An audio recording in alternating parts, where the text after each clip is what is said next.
Hi there. Today I want to talk about the 6 common traps that stop you from being happy in your job search journey. So I'm doing this video because it's Mental Health Awareness Week last week, and I thought it would be very timely to ask our job seekers this question. How happy are you today on the average with your job search journey? Now, maybe you can think of a scale of 1 to 10, 10 being extremely happy, and then 1 being extremely unhappy. And then think about 3 zones, right? One is the happy zone for ratings of 8, 9, or 10. And then the lower one, which is the unhappy zone, which is ratings of 1, 2, or 3. And then the middle will be the middle zone. So here's the thing.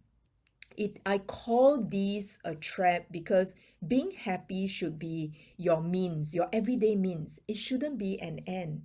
And if you're not convinced, go watch the video in the link where I'll be dropping in the comment section, where it talks about the power of happiness to drive success at work and at home. And you know what? Businesses actually know about this way, way back, because businesses know that happy people actually buy more, happy people actually eat more. And so just look at all the F&B outlets, pre-COVID days, where we are able to dine in, we are able to have a good gastronomical experience, all pointing to being happy. And so it's not really any different on the work front. Employers also know that positive people, happy people, are easier to work with. Happy people tend to achieve more. Happy people tend to take more risks. Happy people tends to be healthier as well. So, we are all attracted to people that exudes the positive energy as well as those that give us positive vibes. So know this, if you need to, land that next job, you need to show the best version of yourself.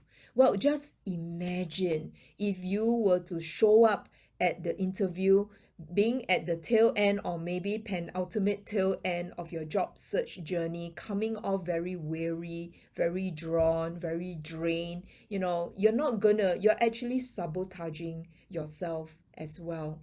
And of course, you might say, hey, Eileen, I think I can fake it till I make it. I will keep all my positive energy to the point of interview and then pass the interview. But then you wouldn't want to do that because happiness is not your central pivot, and it's not your natural habit as well. You're going to join the company all revealing yourself, that the negative side of you is going to surface as well. So again, it's going to sabotage yourself.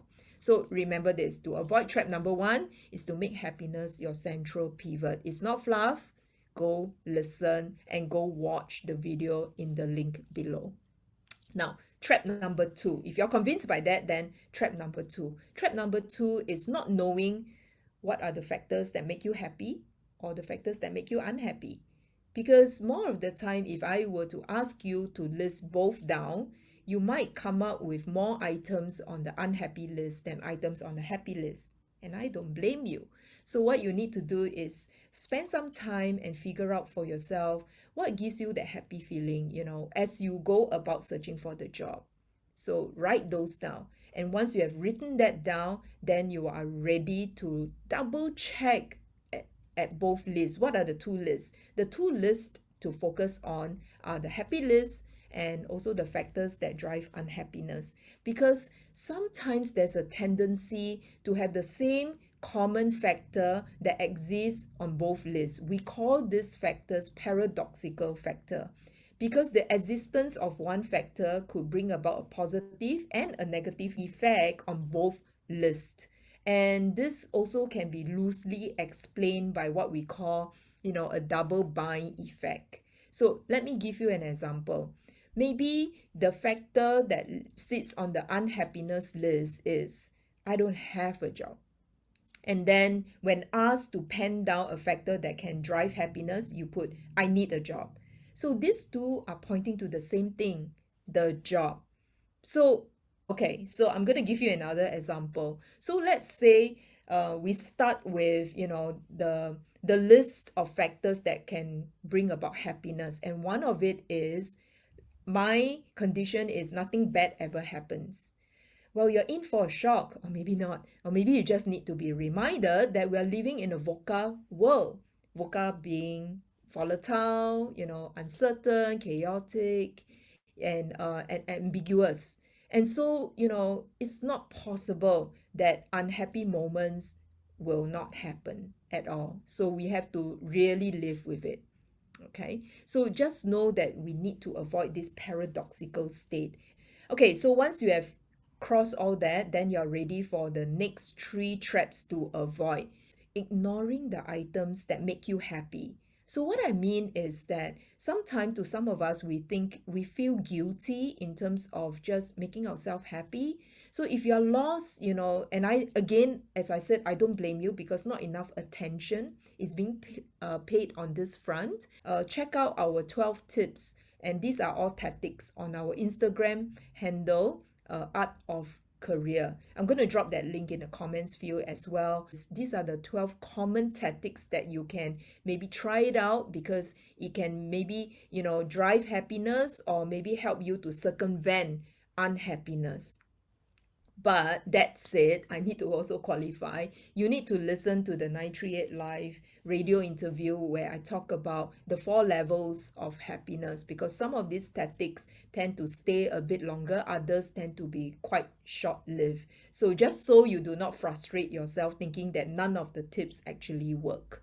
But it is the art of being happy, and therefore try them out, because some that work for others may not work for you. So you know yourself a lot better. So the next one is the unhappy list. Unhappy list itself, your job is really to eliminate and shorten that list as much as possible, and not add new items compared to the happy list. So over there, think of a risk mitigation plan. And typically for a risk mitigation plan, there are 3 possible actions. One action is eliminate the risk, maybe even walk away from the risk. Or if you say, no, I don't think I can do that, then minimize the occurrence of the risk. In a business front, typically they will resort to buying insurance and stuff like that, even on a home front, yeah. And so if you say, no, Eileen, I actually can't do that. Let me give you an example. Sometimes amongst our midst, we encounter what we call toxic people. People who actually talk you down, people who are naysayers, people who are so good at turning a positive piece of news into a negative piece of news, creating a lot of fear because they are unable to see growth out of something that you have shared with them. So you need to minimize your interaction with them. But if you say, I'm sorry, Eileen, I just cannot minimize my interaction with them, then you have to resort to the third tactic, is to soften the blow, soften the impact. And on that, you really need to check out some of the 12 tips over there on the Instagram page, because some of these tips actually point to help you to be mentally resilient, emotionally strong, and then have built very natural happy habits that can see you through when the unexpected happen.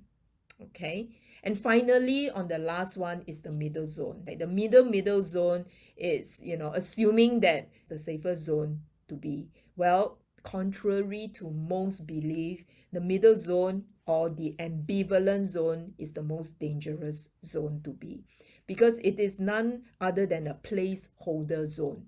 Because most likely than not, you might not be consciously aware, is that as situation happen, we tend to gravitate towards the happy zone or the unhappy zone.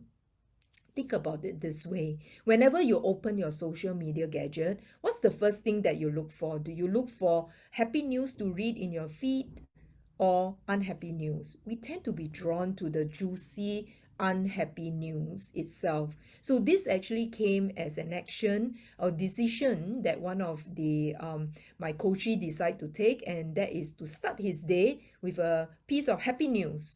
So he avoided and delayed reading any negative news, and then also end off his day with reading a happy achievement or happy news, so that that's the last thing he remembers before he takes his rest for the day.